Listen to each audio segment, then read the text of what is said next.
ओम शांति। आज 6 जनवरी 2025 की प्रातः मुरली में बाबा ने कहा, मीठे बच्चे, तुम्हारा एक एक बोल बहुत मीठा फर्स्ट क्लास होना चाहिए। जैसे बाप दुख हरता सुख करता है, ऐसे बाप समान सबको सुख दो। मीठे बच्चे, तुम्हारा एक एक बोल बहुत मीठा फर्स्ट क्लास होना चाहिए। जैसे बाप दुख हरता सुख करता है, ऐसे बाप समान सबको सुख दो। प्रश्न है, लौकिक मित्र संबंधियों को ज्ञान देने की युक्ति क्या है? उत्तर है, कोई भी मित्र संबंधी आदि है तो उनसे बहुत नम्रता से, प्रेम भाव से, मुस्कुराते हुए बात करनी चाहिए। समझाना चाहिए यह वही महाभारत लड़ाई है। बाप ने रुद्र ज्ञान यज्ञ रचा है। मैं आपको सत्य कहता हूँ कि भक्ति आदि तो जन्म जन्मांतर की। अब ज्ञान शुरू होता है। जब मौका मिले तो बहुत युक्ति से बात करो बच्चे। कुटुंब परिवार में बहुत प्यार से चलो, कभी किसी को दुख ना दो। गीत बजा है, आखिर वह दिन आया आज। ओम शांति। जब कोई गीत बजता है तो बच्चों को अपने अंदर उसका अर्थ निकालना चाहिए। सेकंड में निकल सकता है। यह बेहद के ड्रामा की बहुत बड़ी घड़ी है ना। भक्ति मार्ग में मनुष्य पुकारते भी हैं। जैसे कोर्ट में केस होता है तो कहते हैं कब सुनवाई हो, कब बुलावा हो, तो हमारा केस पूरा हो। तो बच्चों का भी केस है। कौन सा केस? रावण ने तुमको बहुत दुखी बनाया है, तुम्हारा केस दाखिल होता है बड़े कोर्ट में। मनुष्य पुकारते रहते हैं, बाबा आओ, आकर के हमको दुखों से छुड़ाओ। एक दिन सुनवाई तो जरूर होती है। बाप सुनते भी हैं, ड्रामा अनुसार आते भी हैं, बिल्कुल पूरे टाइम पर। उसमें एक सेकंड का भी फर्क नहीं पड़ सकता है। बेहद की घड़ी कितनी एक्यूरेट चलती है। यहाँ तुम्हारे पास ये छोटी घड़ियाँ भी एक्यूरेट नहीं चलती हैं। यज्ञ का हर कार्य एक्यूरेट होना चाहिए। बाबा ने कहा, यज्ञ का हर कार्य एक्यूरेट होना चाहिए। घड़ी भी एक्यूरेट होनी चाहिए। बाप तो बड़ा एक्यूरेट है। सुनवाई बड़ी एक्यूरेट होती है। कल्प कल्प कल्प के संगम पर एक्यूरेट टाइम पर आते हैं। तो बच्चों की अब सुनवाई हुई, बाबा आया हुआ है। अभी तुम सबको समझाते हो, आगे तुम भी नहीं समझते थे कि दुख कौन देता है। अभी बाप ने समझाया है। रावण राज्य शुरू होता है द्वापर से। तुम बच्चों को मालूम पड़ गया है। बाबा कल्प कल्प संगम युग पर आते हैं। यह है बेहद की रात। शिव बाबा बेहद की रात में आते हैं। श्री कृष्ण की बात नहीं। जब घोर अंधियारे में अज्ञान नींद में सोए रहते हैं, तब ज्ञान सूर्य बाप आते हैं बच्चों को दिन में ले जाने। कहते हैं मुझे याद करो, क्योंकि पतित से पावन बनना है। बाप ही पतित पावन है। वह जब आए तब तो सुनवाई हो। अब तुम्हारी सुनवाई हुई है। बाप कहते हैं, मैं आया हूँ पतितों को पावन बनाने। पावन बनने का तुमको कितना सहज उपाय बताता हूँ। आजकल देखो साइंस का कितना जोर है। एटॉमिक बॉम्ब आदि का कितना जोर से आवाज़ होता है। तुम बच्चे साइलेंस के बल से इस साइंस पर जीत पाते हो। साइलेंस को योग भी कहा जाता है। आत्मा बाप को याद करती है, बाबा आप आओ तो हम शांति धाम में जाकर निवास करें। तो तुम बच्चे इस योग बल से, साइलेंस के बल से साइंस पर जीत पाते हो, शांति का बल प्राप्त करते हो। साइंस से ही यह सारा विनाश होने का है। साइलेंस से तुम बच्चे विजय पाते हो। बाहुबल वाले कभी भी विश्व पर जीत पा नहीं सकते। यह पॉइंट्स भी तुमको प्रदर्शनी में लिखनी चाहिए। दिल्ली में बहुत सर्विस हो सकती है, क्योंकि दिल्ली है सबका कैपिटल। तुम्हारी भी दिल्ली ही कैपिटल होगी। दिल्ली को ही परिस्तान कहा जाता है। पांडवों के किले, बाबा ने कहा पांडवों के किले तो नहीं है। किला तब बांधा जाता है जब दुश्मन चढ़ाई करते हैं। बाबा ने कहा तुमको तो किले आदि की दरकार नहीं रहती। तुम जानते हो हम साइलेंस के बल से अपना राज्य स्थापन कर रहे हैं। उन्हों की है आर्टिफिशियल साइलेंस, तुम्हारी है रियल साइलेंस। ज्ञान का बल शांति का बल कहा जाता है। नॉलेज है पढ़ाई, पढ़ाई से ही बल मिलता है। पुलिस सुपरिटेंडेंट बनते हैं, कितना बल रहता है। वह सब है जिस्मानी बातें, दुख देने वाली। तुम्हारी हर बात रूहानी है। बाबा ने कहा, बच्चे तुम्हारी तो हर बात रूहानी है। तुम्हारे मुख से जो भी बोल निकलते हैं वह एक एक बोल ऐसे फर्स्ट क्लास मीठे हों जो सुनने वाला खुश हो जाए। जैसे बाप दुख हरता सुख करता है, ऐसे तुम बच्चों को भी सबको सुख देना है। कुटुंब परिवार को भी दुख आदि ना हो। कायदे अनुसार सबसे चलना है, बड़ों के साथ प्यार से चलना है। मुख से अक्षर ऐसे मीठे फर्स्ट क्लास निकले जो सब खुश हो जाएं। बोलो शिव बाबा कहते हैं, मन मना भव, ऊंचते ऊंच मैं हूँ। मुझे याद करने से ही तुम्हारे विकर्ण विनाश होंगे। बहुत प्यार से बात करनी चाहिए, समझो कोई बड़ा भाई हो। बोलो दादाजी शिव बाबा कहते हैं, मुझे याद करो। शिव बाबा जिसको रुद्र भी कहते हैं, वही ज्ञान यज्ञ रचते हैं। श्री कृष्ण ज्ञान यज्ञ अक्षर नहीं सुनेंगे। बाबा कहते हैं रुद्र ज्ञान यज्ञ कहते हैं, तो रुद्र शिव बाबा ने यह यज्ञ रचा है। राजाई प्राप्त करने के लिए ज्ञान और योग सिखला रहे हैं। बाप कहते हैं, भगवानुवाच मामे कम याद करो, क्योंकि अभी सबकी अंत घड़ी है, वानप्रस्थ अवस्था है, सबको वापिस जाना है।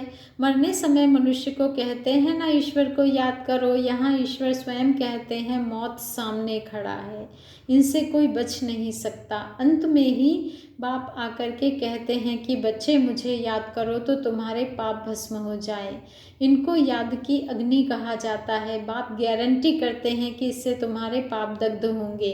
विकर्ण विनाश होने का, पावन बनने का और कोई उपाय नहीं है। पापों का बोझा सिर पर चढ़ते चढ़ते, खाद पड़ते पड़ते सोना 9 कैरेट का हो गया है। 9 कैरेट के बाद मुलम्मा कहा जाता है। अभी फिर 24 कैरेट कैसे बने? आत्मा प्योर कैसे बने? प्योर आत्मा को जेवर भी प्योर मिलेगा। कोई मित्र संबंधी आदि हैं तो उनसे बहुत नम्रता से, प्रेम भाव से, मुस्कुराते हुए बात करनी चाहिए, समझाना चाहिए। या तो वही महाभारत लड़ाई है, यह रुद्र ज्ञान यज्ञ भी है। बाप द्वारा हमको सृष्टि के आदि मध्य अंत की नॉलेज मिल रही है, और कहाँ भी यह नॉलेज मिल ना सके। मैं आपको सत्य कहता हूँ, यह भक्ति आदि तो जन्म जन्मांतर की है। अब ज्ञान शुरू होता है। भक्ति है रात, ज्ञान है दिन। सतयुग में भक्ति होती नहीं। ऐसे ऐसे युक्ति से बात करनी चाहिए। जब कोई मौका मिले, जब तीर मारना होता है तो समय और मौका देखा जाता है। ज्ञान देने की भी बड़ी युक्ति चाहिए। बाप युक्तियाँ तो सबके लिए बताते रहते हैं। पवित्रता तो बड़ी अच्छी है। यह लक्ष्मी नारायण हमारे बड़े पूज्य हैं ना। पूज्य पावन, फिर पुजारी पतित बने। पावन की पतित बैठ पूजा करे, यह तो शोभता नहीं है। कई तो पतित से दूर भागते हैं। वल्लभाचारी कभी पाँव को छूने नहीं देते, समझते हैं यह छीछी मनुष्य हैं।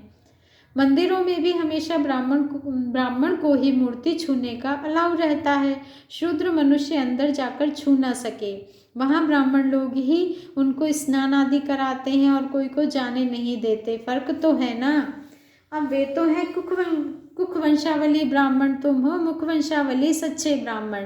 तुम उन ब्राह्मणों को अच्छा समझा सकते हो कि ब्राह्मण 2 प्रकार के होते हैं। एक तो है प्रजापिता ब्रह्मा के मुख वंशावली, दूसरे हैं कुख वंशावली। ब्रह्मा के मुख वंशावली ब्राह्मण हैं ऊंचते ऊंच चोटी। यज्ञ रचते हैं तो भी ब्राह्मणों को मुकर्रर किया जाता है। यह फिर है ज्ञान यज्ञ। ब्राह्मणों को ज्ञान मिलता है जो फिर देवता बनते हैं। वर्ण भी समझाए गए हैं। जो सर्विसेबल बच्चे होंगे उन्हें सर्विस का सदैव शौक रहेगा। कहाँ प्रदर्शनी होगी तो झट सर्विस पर भागेंगे। हम जाकर ऐसी ऐसी पॉइंट्स समझाएं।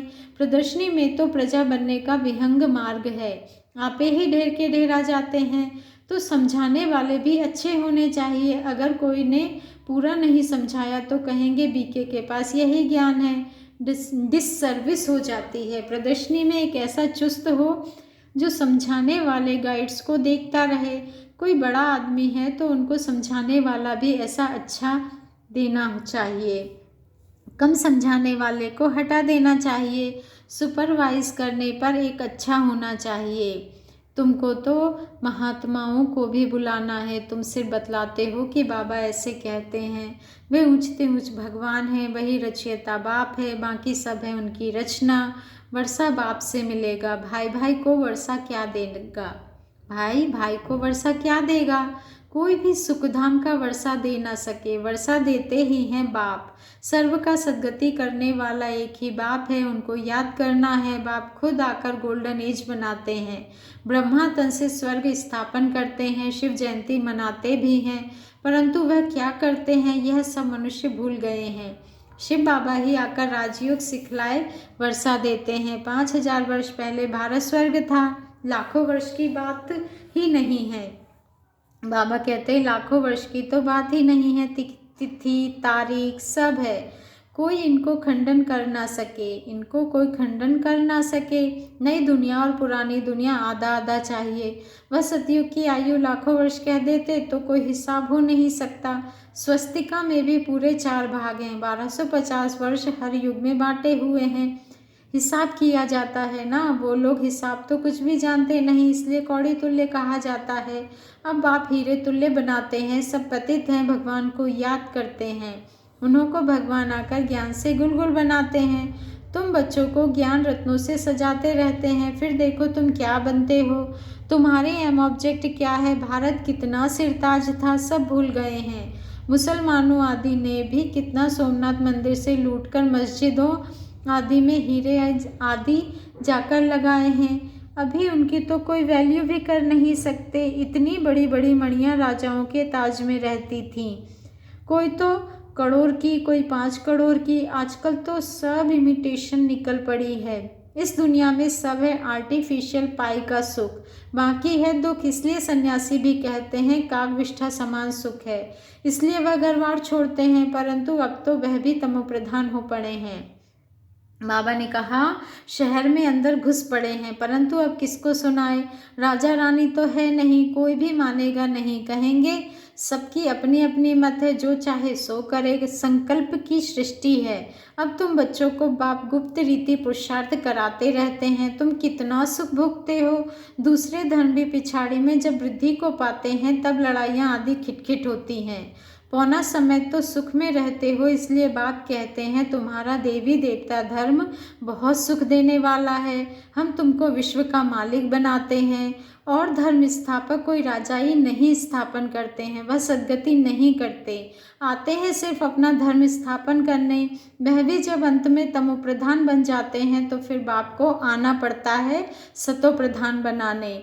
तुम्हारे पास सैकड़ों मनुष्य आते हैं, परंतु कुछ भी समझते नहीं। बाबा को लिखते हैं फलाना बहुत अच्छा समझ रहा है, बहुत अच्छा है। बाबा कहते हैं कुछ भी समझा नहीं है, अगर समझा जाए बाबा आया हुआ है, विश्व का मालिक बना रहे हैं, बस उसी समय मस्ती चढ़ जाए, फौरन टिकट लेकर यहाँ भागे। परंतु ब्राह्मणी की चिट्ठी तो जरूर लानी पड़े बाप से मिलने के लिए। बाप को पहचान जाए तो मिलने बगैर रह ना सके, एकदम नशा चढ़ जाए। जिन्हें नशा चढ़ा हुआ होगा उन्हें अंदर में बहुत खुशी रहेगी, उनकी बुद्धि मित्र संबंधियों में भटकेगी नहीं, परंतु बहुतों की भटकती रहती है। गृहस्थ व्यवहार में रहते कमल फूल समान पवित्र बनना है, बाप की याद में रहना है बहुत सहज।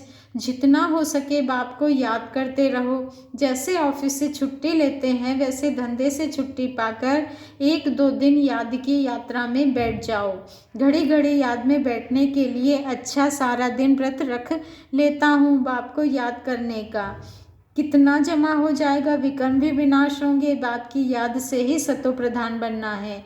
सारा दिन पूरा योग तो किसका लग भी ना सके, माया विघ्न जरूर डालती है, फिर भी पुरुषार्थ करते करते विजय पा लेंगे। बस आज का सारा दिन बगीचे में बैठ बाप को याद करता हूँ, खाने पर भी बस याद में बैठ जाता हूँ। यह है मेहनत, हमको पावन जरूर बनना है, मेहनत करनी है, औरों को भी रास्ता बताना है।